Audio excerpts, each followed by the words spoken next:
Thank you so much for your speech, sir. రాజకీయ వారసత్వ నేపథ్యం, పోరాట పటిమతో పదునెక్కిన వ్యక్తిత్వం, గౌరవ ముఖ్యమంత్రి అందించిన స్ఫూర్తితో ప్రతిపక్షంలోనే కదం తొక్కిన యువగళం, భారత పార్లమెంట్లో నిరంతరం వినిపించే తెలుగు సుస్వరం రామ్మోహన్ నాయుడు గారు.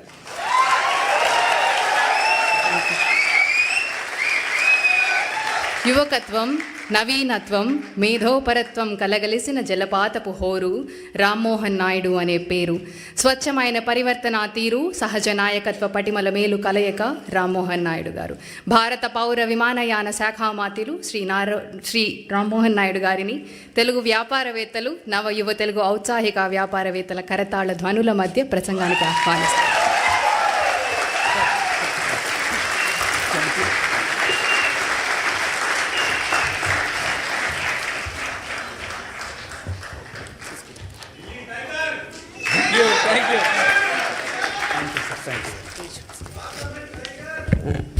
అందరికీ నమస్కారం. యూరోపియన్ తెలుగు డయాస్పోరా ప్రోగ్రాంకి ప్రతి ఒక్కరికి కూడా స్వాగతం. వేదికను అలంకరించిన మన అందరి అభిమాన నాయకుడు, నవ్యాంధ్రప్రదేశ్ నిర్మాత, తెలుగు వారందరికీ కూడా ప్రపంచంలో ఎక్కడ ఉన్న కేర్ ఆఫ్ అడ్రస్.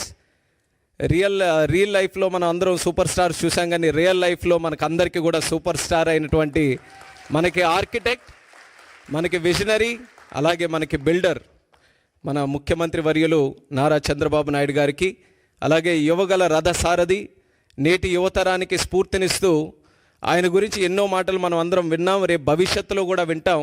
అన్నిటికంటే ఆయన తాలూకా వ్యక్తిత్వం ఒక్క మాటలో చెప్పాలనంటే, ఆయన మంగళగిరిలో ఓడిపోయిన తర్వాత ఎంతోమంది ఎన్నో సలహాలు ఇచ్చారు. మీరు ఎక్కడైనా కొంచెం సామాన్యమైన తెలుగుదేశం పార్టీకి అనుకూలంగా ఉండే కాన్స్టిట్యున్సీ తీసుకోండి, ఒకే ఒక్క మాట చెప్పాడు, ఎక్కడ ఓడిపోయాను అక్కడే గెలిచి చూపిస్తారు, ఎన్నిసార్లు అయినా సరే ఇక్కడే పోటీ చేస్తున్నారు.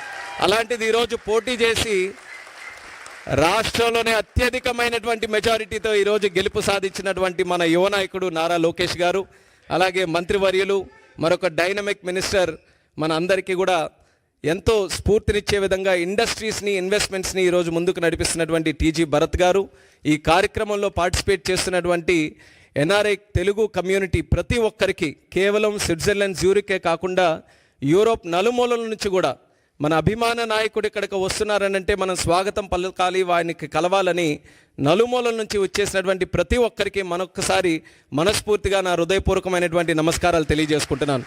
మీకు చంద్రబాబు నాయుడు గారిని చూసిన తర్వాత మీ అందరికీ ఎంత ఆనందంగా ఉందో, నాకు ప్రత్యేకంగా మిమ్మల్ని అందరినీ చూసిన తర్వాత మరింత ఆనందం కలుగుతుంది. తెలుగువారు ఇంతమంది ఇక్కడ అందరూ కూడా ఉన్నారా, అంత సామాన్యమైనటువంటి విషయం కాదు.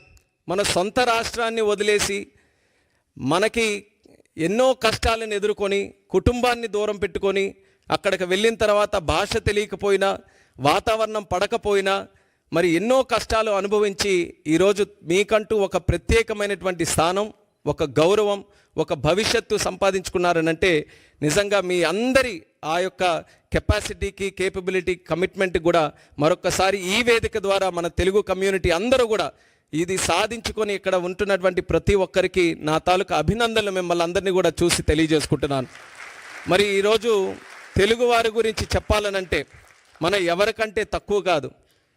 ఆవకాయ అయినా, ఐటీ అయినా, గోదావరి అయినా, గ్లోబలైజేషన్ అయినా,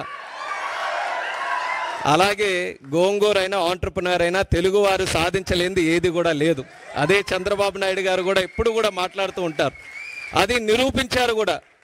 ప్రపంచంలో ఎక్కడికి వెళ్ళినా సరే తెలుగువారు, భారతీయులు ఎలాగో కనబడతారో ఆ భారతీయుల్లో ఖచ్చితంగా తెలుగువారు ఉంటారు.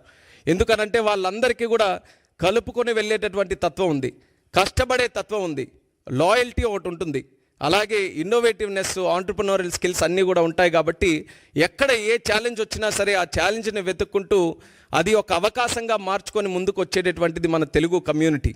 అటువంటి కమ్యూనిటీ ఈరోజు ఒక విషయం చెప్పాలనంటే, ఎన్డీఏ ప్రభుత్వం మనం ఆంధ్రప్రదేశ్ రాష్ట్రంలో చూసాం. 5 సంవత్సరాలు కూడా ఎన్నో కష్టాలు మనం అనుభవిస్తే ఒక రకంగా తెలుగు వారందరూ కూడా రెస్పాన్సిబిలిటీ తీసుకున్నారు. మనం కానీ ఈరోజు రియాక్ట్ అవ్వకపోతే రేపు నష్టపోయేది ఏదో ఒక తెలుగుదేశం పార్టీనో లేకపోతే ఒక రాజకీయ నాయకులో, కొంతమంది వ్యక్తులో కాదు, యావత్ తెలుగు జాతి అందరం కూడా నష్టపోతామని ఆ రెస్పాన్సిబిలిటీ అందరూ కూడా తీసుకొని ఈరోజు ఒక పెద్ద మెజారిటీతో ఎప్పుడు ఊహించలేనటువంటి మెజారిటీతో సుమారు 93% స్ట్రైక్ రేట్తో ఒక రాష్ట్ర ప్రభుత్వం వచ్చిందనంటే అది ఫస్ట్ ఆఫ్ ఇట్స్ కైండ్ మన ఆంధ్రప్రదేశ్ రాష్ట్రంలో వచ్చింది.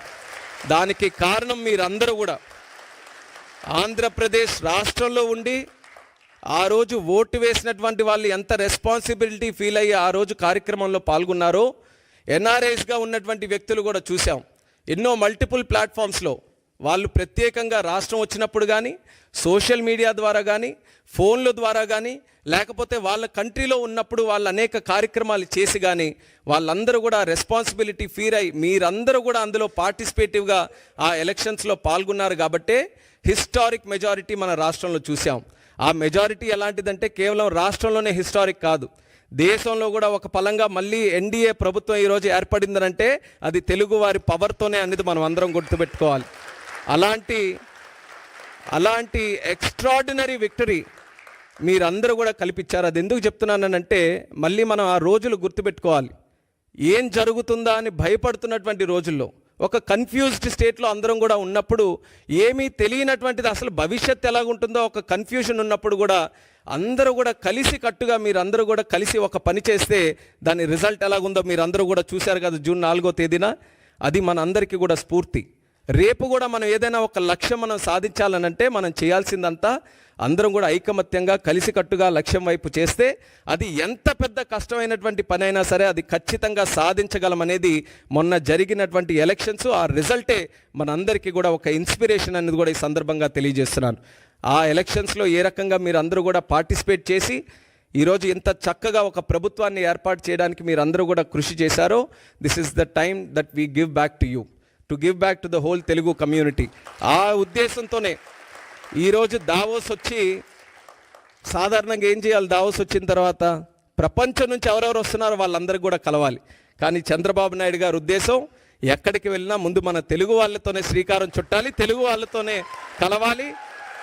మనం ఈరోజు ఆంధ్రప్రదేశ్ రాష్ట్రాన్ని బ్రహ్మాండంగా వరల్డ్లోనే ఒక నెంబర్ 1గా తయారు చేయాలనంటే ప్రపంచంలో ఉన్న వ్యక్తులందరినీ కూడా తీసుకొని రావడమే కాదు, తెలుగు వాళ్ళలో కూడా ఆణిముత్యాలు ఎవరైతే ఉన్నారో వాళ్ళను కూడా మళ్ళీ ఇంక్లూడ్ చేసుకొని వాళ్ళను కూడా మళ్ళీ తీసుకొని రావాలని ఈరోజు బ్రహ్మాండంగా ఈ కార్యక్రమం కూడా పెట్టడం జరిగింది. Very inspirational program. ఇది ఖచ్చితంగా ఒక మంచి రిజల్ట్స్ భవిష్యత్తులో ఈల్డ్ చేస్తుంది అన్నటువంటి నమ్మకం ఉంది. మా నమ్మకం అంతా ఒక్కటే, the one and only man Chandrababu Naidu గారు. ఆ వ్యక్తి రాజకీయాలు ఎప్పుడు మొదలుపెట్టారో తెలుసా? 1978లో. 78లో ఆ లిస్టు తీసుకోండి. దేశంలో ఎంతమంది ఎమ్మెల్యేలుగా మొదలయ్యారు, ఎంతమంది ఎంపీలుగా మొదలయ్యారు, ఆ లిస్టు తీసుకుంటే వేలాది మంది ఉంటే అందులో బహుశా 1-2 ఉంటారేమో. అందులో ఒకరు ఈరోజు చంద్రబాబు నాయుడు గారు. అయితే వాళ్ళందరికీ కూడా వయసు అయిపోయింది, కానీ ఈయనకి మాత్రం వయసు అవ్వలేదు. నలుగురు యంగ్స్టర్స్ ఉన్నాయి ఈరోజు వేదిక మీద. అగ్రీ చేస్తారా లేదా? నలుగురు యంగ్స్టర్స్, అందరిలో కూడా విజన్లో యంగెస్ట్ ఎవరైనా ఉన్నారంటే చంద్రబాబు నాయుడు గారు. నేను ఎప్పుడు కూడా చెప్తుంటాను, మేము వయసులో యంగ్ కానీ ఆలోచనలో మాత్రం మాకంటే యంగ్. ఆయన స్పీడ్ పట్టుకోవాలంటే మాకు ఇప్పటికీ కూడా చేత కావట్లేదు. ఆయన గైడెన్సు, ఆయన తాలూకా మెంటర్షిప్ వల్ల ఈరోజు మేము కూడా చిన్న స్థాయి నుంచి ఈరోజు ఈ స్థాయి వరకు నేను కూడా ఒక యంగ్స్టర్గా నేను చెప్తున్నాను. నాన్నగారు చనిపోయిన తర్వాత ఒక కుటుంబ పెద్దలా ఆయన దగ్గర చేర్చుకొని ఈరోజు 3వసారి కూడా ఎంపీ గెలవడానికి ఒక మంచి మెంటర్షిప్తో మాలాంటి నాయకుల్ని మళ్ళీ పార్టీలో తయారు చేస్తూ ఈరోజు రాష్ట్రానికి అందిస్తున్నారంటే అది ఆయన తాలూకా దూరదృష్టికి, ఆయనకి ఈ జాతి మీద ఉన్నటువంటి కమిట్మెంట్కి అది ఒక చిత్తశుద్ధి అనేది కూడా ఈ సందర్భంగా తెలియజేస్తున్నాను. టుడే ఆయనతో పాటు స్విట్జర్లాండ్ లాంటి దేశంలో ఆయనతో పాటు ఒక వేదిక పంచుకొని ఆయన ద్వారా పెరిగినటువంటి ఒక నాయకుడిగా భారతదేశంలోనే అతి చిన్న వయసులో ఉన్నటువంటి ఒక క్యాబినెట్ మినిస్టర్గా ఆయన పక్కన కూర్చున్నానంటే అది ఆయనకున్నటువంటి విజన్ అనేది కూడా ఈ సందర్భంగా తెలియజేస్తున్నాను. ఆ విజన్ ఈరోజు నేను ఏ రకంగా అయితే ఆయన నమ్మి ఆయన తాలూకు ఆలోచనలకు అనుగుణంగా ముందుకు నడిచానో మీ అందరికీ కూడా అదే తెలియజేసుకుంటున్నాను. ఆయన ఆలోచనలు కానీ మీరు స్వీకరించి ఆయన ఏ మాటలైతే మన కోసం చెప్తున్నారో అవి అంగీకరిస్తూ దాని వైపు మనం అడుగులు వేస్తే మీరు కూడా ఎక్స్ట్రాడినరీ రిజల్ట్స్ మీరు అందరూ కూడా మీ తాలూకా ప్రొఫెషన్లో మీ జీవితంలో ఖచ్చితంగా సాధిస్తారు. మనకందరికీ కూడా ఇటువంటి నాయకుడు ఉండడం మనం చేసుకున్నటువంటి అదృష్టం. అది ప్రతి ఒక్కరు కూడా సద్వినియోగం చేసుకోవాలి. అది రానున్న రోజుల్లో మనం అందరం కూడా ఈరోజు ప్రపంచంలో తెలుగు వాళ్ళు ఎంతోమంది ఎన్నో పెద్ద పెద్ద కంపెనీలకి ఉన్నతమైనటువంటి స్థాయిలో ప్రాతినిధ్యం వహిస్తున్నారు. అంటే దేశంలో ప్రపంచంలో ఏ కంపెనీలు చూసినా సరే తెలుగు వాళ్ళందరూ కూడా మంచి పొజిషన్స్లో ఉన్నారు.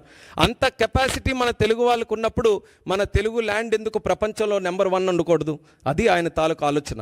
అందుకనే అమరావతి లాంటి క్యాపిటల్ నిర్మిస్తే కేవలం ఆంధ్రప్రదేశ్ రాష్ట్రానికే కాదు, భారతదేశానికే కాదు, ప్రపంచం అందరూ కూడా గర్వంగా చెప్పుకునే రాజధాని మన ఆంధ్రప్రదేశ్ రాష్ట్రంలో ఉండాలని ఆయన శ్రీకారం చుట్టారు. మనకేంటంటే 5 సంవత్సరాలు కరెంటు కట్ చేసినట్టుగా అంధకార ప్రదేశ్ అయిపోయింది ఆంధ్రప్రదేశ్ అంతా. మళ్ళీ ఈరోజు 1000 కిలోవాట్లు ఉన్నటువంటి ఒక బలాన్ని, ఒక ఎలక్ట్రికల్, ఒక పవర్ స్టేషన్ని మళ్ళీ ఈరోజు అందించినట్టుగా చంద్రబాబు నాయుడు గారి తాలూకు పనితీరుతో ముందుకు నడుస్తున్నాం. మీ అందరికీ కూడా ఆహ్వానిస్తున్నాం, మళ్ళీ కనెక్ట్ అవ్వండి. ఏ రకంగా ఎలక్షన్స్లో రెస్పాన్సిబిలిటీ తీసుకున్నారో స్వర్ణాంధ్రప్రదేశ్ నిర్మాణంలో కూడా చంద్రబాబు నాయుడు గారి తాలూకా నాయకత్వంలో అందరూ కూడా కలిసికట్టుగా పనిచేద్దాం. మీతో పాటు ఒక తెలుగు వ్యక్తిగా అందరం కూడా కలిసి తిరిగి మన జాతికి, మన ప్రాంతానికి, మన రాష్ట్రానికి మంచి చేసే విధంగా అందరం కూడా కాంట్రిబ్యూట్ చేద్దామని తెలియజేసుకుంటూ, సివిల్ ఏవియేషన్ మినిస్టర్గా ఉన్నాను కాబట్టి ఆ 2 విషయాలు చెప్పకపోతే మీరు కూడా మళ్ళీ నన్ను పట్టుకుంటారు. మీరందరూ కూడా దేశం అంతా తిరుగుతున్నారు, ప్రపంచం అంతా తిరుగుతున్నారు, మళ్ళీ మీకు కనెక్ట్ చేసే బాధ్యత నాదే.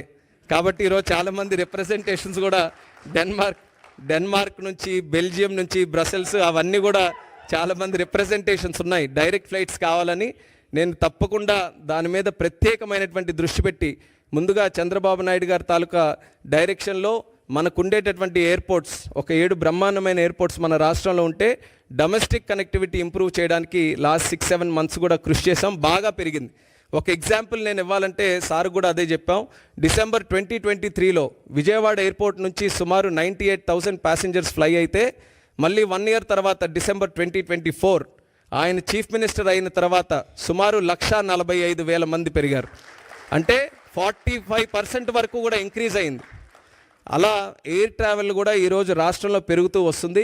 ఎయిర్పోర్ట్స్ కూడా పెంచడానికి ఆయనకు మంచి ఆలోచనలు ఉన్నాయి, దాని పరంగా కూడా చేస్తాం. దానితో పాటు ఇంటర్నేషనల్ కనెక్టివిటీ మనకుండే సిటీస్ నుంచి కూడా ఇంప్రూవ్ చేయాలనేది సార్ కూడా మాకు గైడెన్స్ ఇచ్చి ముందుకు నడిపిస్తున్నారు. అది ఖచ్చితంగా నాకుండే పొజిషన్ని సద్వినియోగం చేసుకొని మన రాష్ట్రంలో ఇంటర్నేషనల్ కనెక్టివిటీ కూడా ఇంప్రూవ్ చేయడానికి నా వంతుగా ఫుల్ కమిట్మెంట్తో నేను పనిచేస్తాను. మీరు కూడా స్పెసిఫిక్గా చెప్పిన విషయాల్లో కూడా ప్రత్యేక ఫోకస్ పెడతానని కూడా ఈ సందర్భంగా తెలియజేసుకుంటూ, ఈరోజు ఈ కార్యక్రమంలో పార్టిసిపేట్ చేసే అవకాశం రావడం నిజంగా నేను ఎంతో సంతోషంగా భావిస్తున్నాను. అలాగే ఇక్కడికి విచ్చేసినటువంటి ప్రతి ఒక్కరికి కూడా మరొకసారి నా హృదయపూర్వకమైనటువంటి ధన్యవాదాలు తెలియజేసుకుంటూ మీ అందరి దగ్గర సెలవు తీసుకుంటున్నాను.